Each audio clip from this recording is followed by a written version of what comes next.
Cancer আক্রান্তের সংখ্যা আশঙ্কাজনকভাবে বাড়লেও রংপুর মেডিকেল কলেজ হাসপাতালে চিকিৎসার নেই পর্যাপ্ত ব্যবস্থা। 11 বছর ধরে বন্ধ রেডিওথেরাপি মেশিন।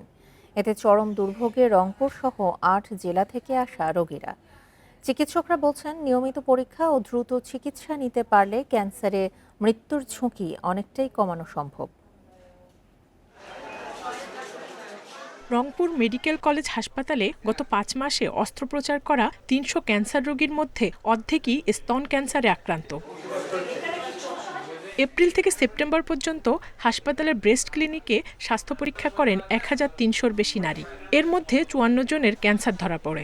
অধিকাংশই তৃতীয় বা চতুর্থ পর্যায়ে এসে শনাক্ত হয়েছে।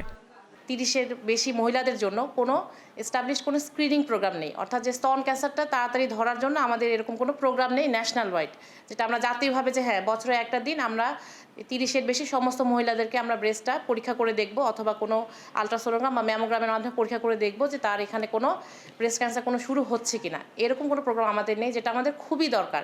কিন্তু ক্যান্সার চিকিৎসায় পর্যাপ্ত সুযোগ না থাকায় দুর্ভোগে রোগীরা। 11 বছর ধরে বিকল পড়ে আছে হাসপাতালের রেডিওথেরাপি মেশিন।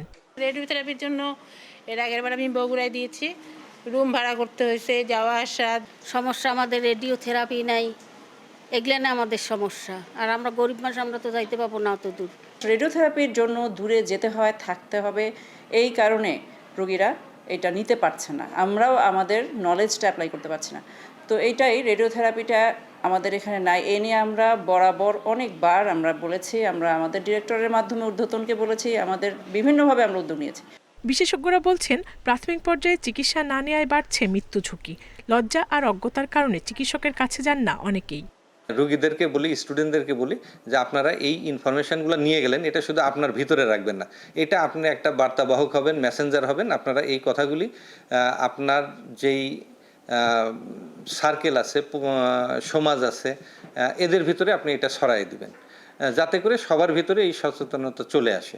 গত 5 মাসে হাসপাতালটিতে অস্ত্রোপচার করা 37%-এর বেশি স্তন ক্যান্সার, 24%-এর বেশি পাকস্থলীর এবং 21%-এর বেশি কোলন ক্যান্সারে আক্রান্ত। Independent news.